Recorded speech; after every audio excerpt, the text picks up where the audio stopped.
I'm Bob Trask. This is our weekly reset.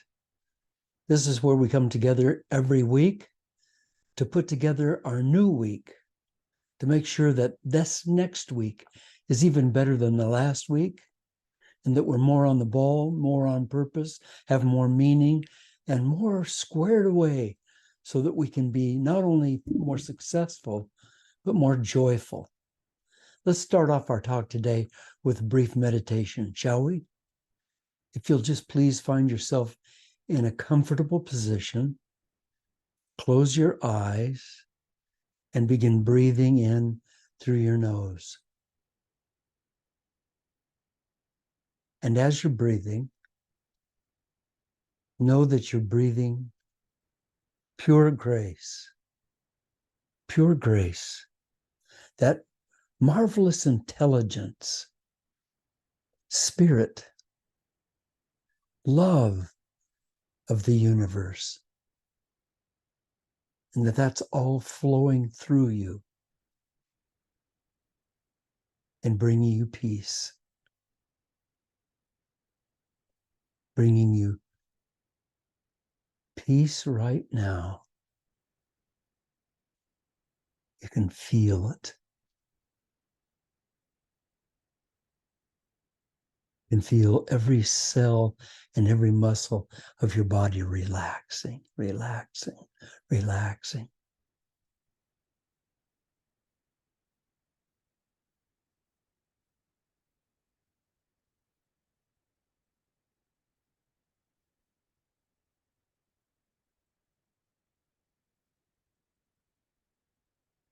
You know you're a perfect child of the universe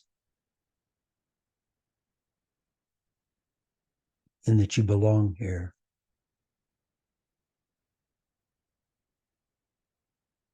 And that you have a right, an honor, a privilege, and a right to be abundant and to be filled with joy.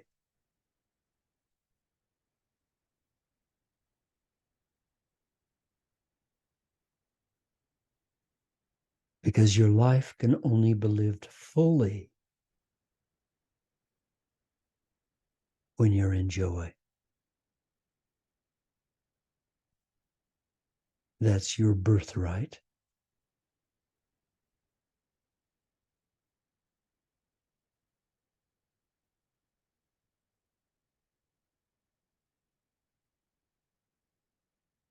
As you breathe in grace, allow yourself to sink deeper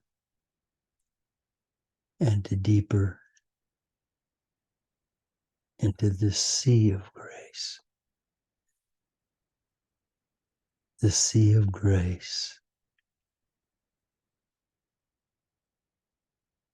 The sea of love.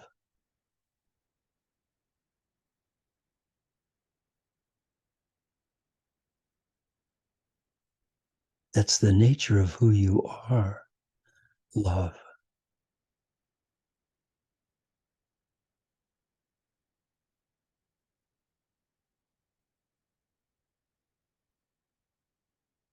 That's your true identity, love.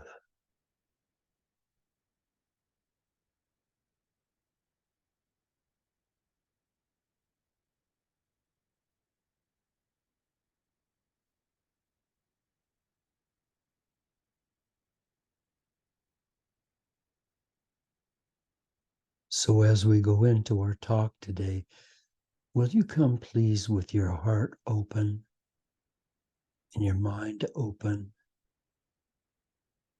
so that if it's possible that there is something for you here today, that you'll get it, that you'll hear it.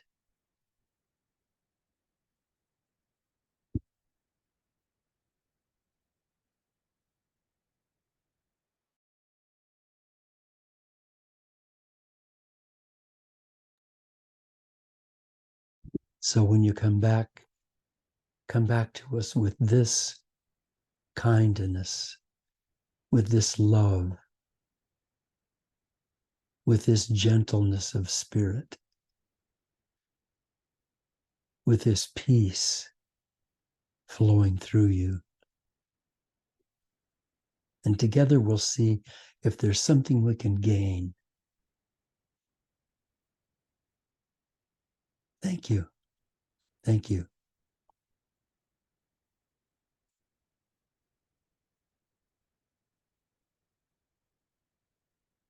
So, my dear one, my dear, dear friends, you deserve to be wealthy. Now, when I'm talking about wealth, I'm not just talking about a lot of money. I mean, I'm talking about a lot of money, but I'm talking about a lot more than just a lot of money.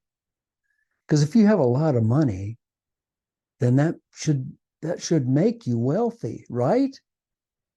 As we'll see today, that's not necessarily true.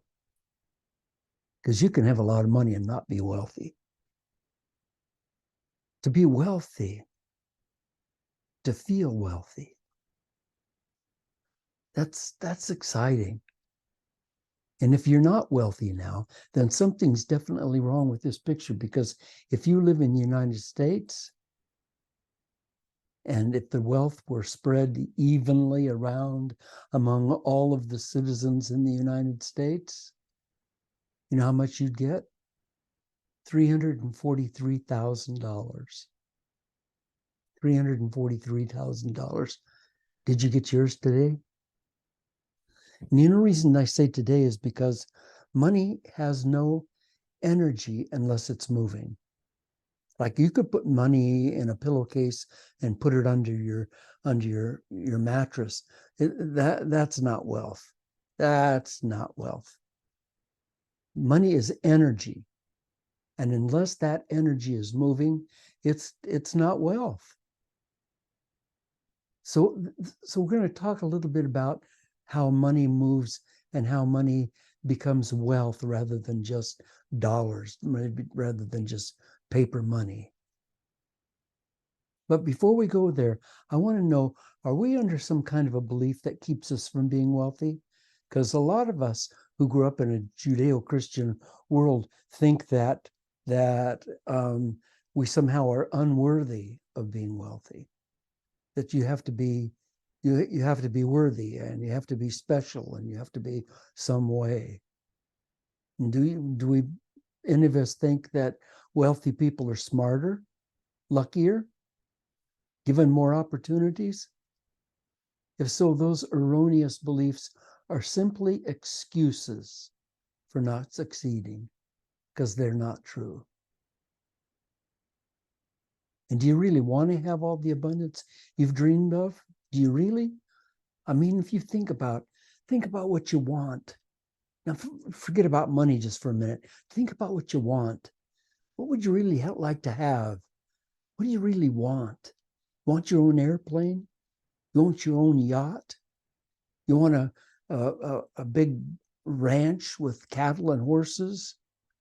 You want to open a children's school? You want to go back to school and become a doctor or a nurse? You want to write a book or books? You want to learn how to paint or draw or sculpt? What do you want? What do you want? And is money standing in the way of that? Then you can't be thinking about the money. You've been thinking about the results of the money. That needs to be the vision. But here's what happens a lot of times. We start thinking about the results of the money. Like if I had a lot of money, I'd go do this. If I had a lot of money, I'd be or do or have this or that. And I have a lot of money. And then I look at the money and I say, but I don't have the money so I can have it. But if I'd start looking at the thing that I want and making that vision real for me, then the money might come. Let's find out how as we continue to talk. So I'm going to show you 3 tools today that can make you wealthy. But the question is, first, do you really want that? Because you've got a life already established, don't you? You've got a life already pretty much working the way you want it to work. And you want to screw that up by getting a whole lot of money and becoming wealthy? I'm not saying it would screw it up, but it could. And there's two kinds of wanting. And one's futile because it's fantasy. I fantasize about myself having a big yacht or having a private plane or having a whatever. I have a fantasy about that. Well, that's not a vision. That's not a goal. That's a fantasy. And fantasies are dead. They don't have any movement on them. They're dead. Whereas true desire, true wanting is action. That's an action word. That's saying, I want to do it and I'm going to do it. So it takes some determination for me to get out of my own way and move through my fear, doesn't it? So I'm talking to people today who want to have true abundance, not people who want to daydream about it or procrastinate in getting it. Henry David Thoreau said, wealth is the ability to fully experience life. Wealth is the ability to fully experience life. So the question is, are you truly ready? Because if you're not, getting rich might be a mistake. Many people were flooded with wealth and they weren't ready. It's very interesting, for example, to know how many people won the lottery, won millions of dollars, and yet were broke, ended up broke. Now, how can that be? Just tell me, how can that be? How can somebody win millions and millions of dollars in the lottery and then end up broke? That doesn't make any sense. But the answer is pretty simple. Yes, they got millions of dollars, but they were still poor. Remember when I said earlier, in order to become wealthy, you have to be wealthy. In order to become wealthy, you have to first be a wealthy person in your own heart and in your own mind. Until you can be wealthy in your own mind and in your own heart, you're going to be poor, and you can get piles of cash, and it might be really delightful to look around at your piles of cash, but it's still not wealth. So here's step number one in claiming your rightful portion of the wealth in the world. We have to be wealthy before we can have wealth. That's number one. If we're not wealthy first, having a lot of money doesn't change a thing. In fact, it can actually destroy the lives we've built. So money, no matter how much it is not wealth. Because wealth is a state of mind, isn't it? It's a state of being. Having a lot of money is something entirely different. Being wealthy means I'm able to be joyful today. I have abundance. I'm capable of doing what I want. I'm capable of having what I want. I'm capable of being who I want to be. And then my purpose of being on this planet at this time is empowered because I can grow then, can't I? I can grow. I can become anything that I want to become. I can follow my dreams. Here's the truth to consider. Almost a third of U.S. lottery winners declare bankruptcy within just a few years of their big wins. As proof of this, I'd like to offer a few stories of lottery winners who believed their lives would be changed by having a lot of money. In 2004, Sharon Tirabassi won $10.5 million.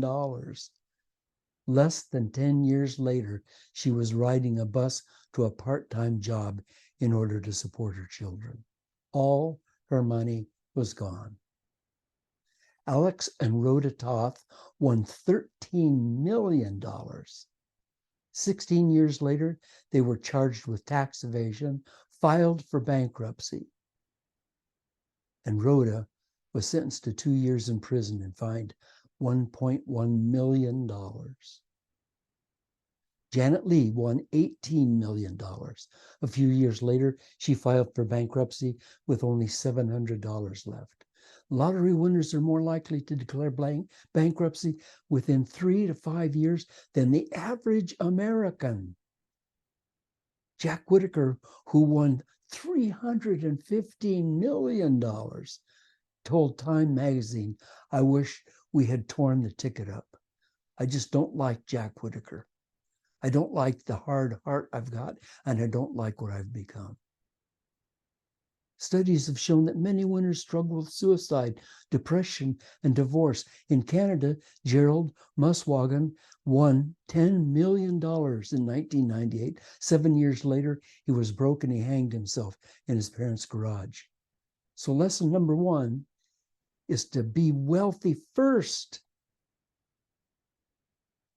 Then you don't have to win the lottery, do you? You wouldn't really have to win the lottery, because wealth naturally will flow your way. That's nature. Isn't it that? Isn't that nature? That's the law of attraction.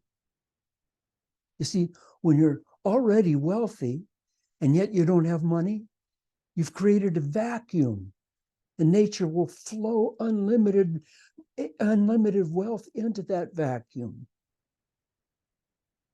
So then how do you become wealthy? The answer is simple. To have everything you want, you must first want everything you have and appreciate it.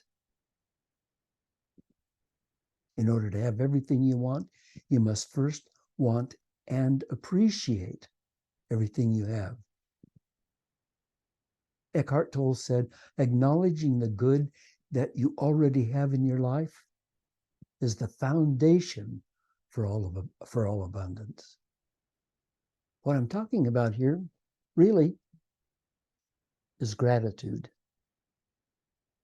Having all that you have and knowing it and being grateful, living in gratitude, in absolute gratitude. That's wealth. That's wealth consciousness. Nature's blessed us with unbelievable, indescribable abundance. To be abundant, we must recognize and accept all that stuff that's ours. You know, if you and I were to sit down right now and make a list of all the things in our lives that we have to be grateful for, a list, and if you come up with less than 500, then you're not abundant. If you come up with less than 500, you're not seeing your life through honest lenses. You're not seeing the truth of who you are. You're not. And less than 500, are you kidding me? Like, I should say less than 5,000. You have so many things to be thankful for. But we just ignore them. So we're not abundant. And if we're not abundant, then that means that we cannot attract more money, more abundance. Number one, unlimited gratitude. Step number one. Step number two leans so heavily on step number one. It's so heavy. You're going to see why that works that way. Like they're almost tied together as one. And step number two is self-worth. We simply cannot attain or have what we don't feel we deserve. That's self-worth. Even if we own it, we still may not truly have it, because it's just there. We're just like this thing that just sits there, but we don't have it. It's not part of us. We aren't enjoying it. Whatever it is, maybe it's a relationship, and we're just taking it for granted. Or maybe it's that car, or that home, or the food that you get a chance to eat that's so delicious. Last night, Mary made turkey chili, and oh my gosh, it was just amazing. And every bite, I was just in gratitude. And that's the way nature works. And why I say step number two leans on step number one is this: I cannot truly see my abundance until I'm worthy of it. I know a man's got a lot of money. He's got his own business. He's worth a lot of money. He's got a beautiful piece of property. He's got a jillion friends. He really should be wealthy. But you know what? He can't take the time to enjoy that. He can't take the time off to be enjoy to enjoy his abundance, which he created. He doesn't have time for that because he's still trying to prove himself, because he's not yet worthy of just being wealthy and enjoying all that he's created. Were he to see and accept and totally appreciate the amazing things he's created, then he'd be abundant. So step number two is to be worthy of your abundance. To be worthy of your abundance. And that sometimes takes some work, doesn't it? Because a lot of us who grew up in this crazy religious society were taught that we aren't worthy, that we're sinners, that we don't deserve to be in joy.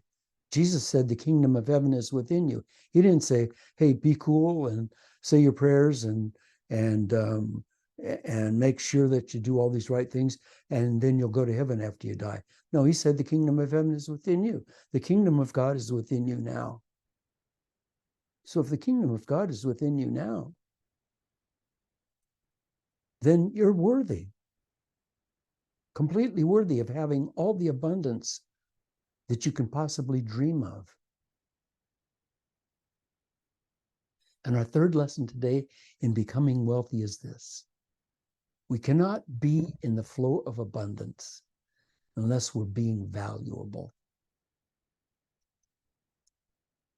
I tell you, there are people, there are people on the streets who are camped out in dirty sleeping bags and under tarps who aren't bringing value to the world. They're not doing anything of value. They're not bringing any value to the world. So how can they ever be abundant? They've given up. Interestingly enough, on the very other end of the spectrum, there are people who have tons of money, multimillionaires or billionaires, who are also doing nothing to bring value to the world. They're just sitting on their money. And they also are not wealthy. Because wealth is joy.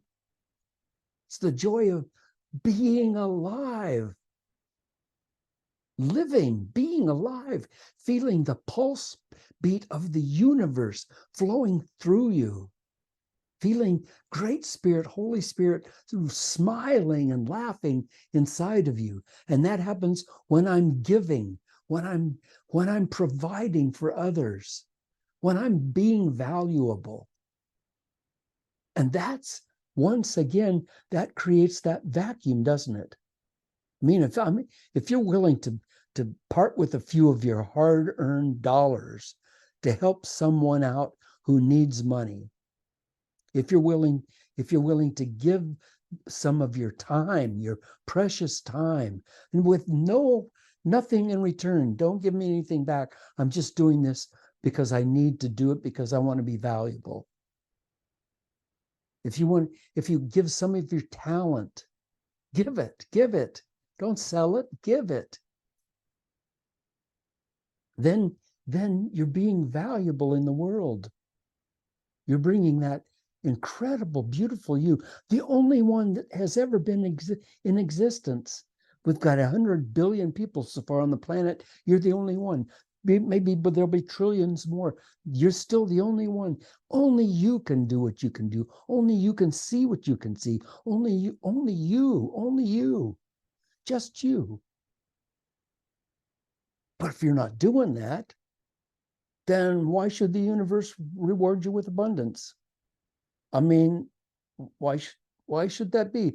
If there's an apple tree sitting out in the forest where Johnny Appleseed dropped an apple and it's growing and it doesn't give apples, if it doesn't give apples, why should it be supported? And it won't, it'll die. Why would it? Why not?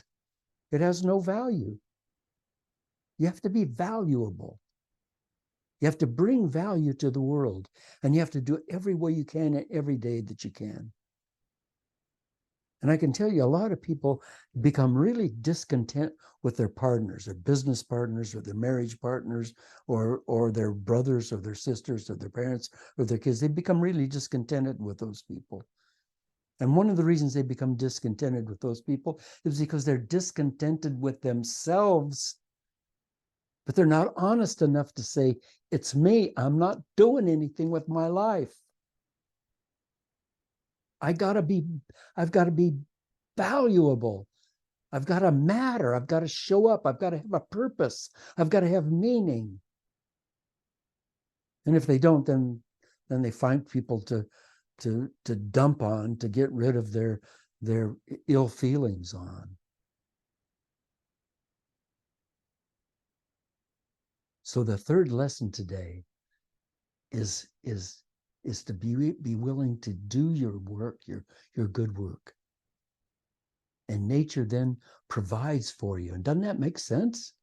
Doesn't that make good sense? That nature will provide as long as you're being valuable. You create a vacuum, and nature provides whatever you need to do to fill that vacuum. Here's a secret that will make being valuable easier. If you're just wondering, if you're watching this talk and you're wondering, I don't know how I would be more valuable. Being valuable is actually being skillful in relationships. That's what being valuable is. It's being skillful in relationships, because it's about people, or it's about pets, or it's about plants. It's about having relationships and being valuable in relationships. Like if I'm today, right now, as I'm speaking, right now, if this is what I'm doing is valuable to you, if this means something to you, then I am inviting wealth into my life, because I need that wealth in order to be able to produce what I'm doing. This human family has ancient roots. I mean, there was a time back when we were isolated mammals, just scurrying around, trying not to be lunch. We were prey. And then we formed these little tiny social communities, these little groups, and our survival potential increased so dramatically that now we're the dominant animal on the planet. And in order to stay a member of this group, we need to be protective of this protective group. We need to contribute something. We have to have value. And one of the greatest ways to have value in our group is to notice and to remind others of their value. When we remind someone else of their value, our value to them goes up. And so does our value to ourselves and our community. So the common thread that binds us is that whenever we remind someone of their value, you increase your value. Roy T. Bennett said, everyone enjoys being acknowledged and appreciated. Sometimes even the simplest act of gratitude can change someone's entire day. Take the time and recognize and value the people around you and appreciate those who make a difference in your life. So step number 3, in order to be abundant, we must be valuable. You control no one. You influence everyone. What kind of influence do you want to have on the world? In order to have influence, you'll need to be abundant. That would allow you to step up. So here's what we've learned today. Number 1, I have to feel wealthy before I can become wealthy. What I'm talking about here is being in unlimited gratitude. To have everything I want, I first have to want everything I have and appreciate it. Second, I must have self-worth. I must be well worthy of abundance. I cannot have anything until I first deserve it. And then last, I have to be valuable. So, my friends, maintain these three qualities and watch the abundance flow into your life. And I'm not talking about money, although it may come in terms of money. I'm talking about much more than money. Number one, be wealthy. Number two, be deserving. Number three, be valuable. Thank you.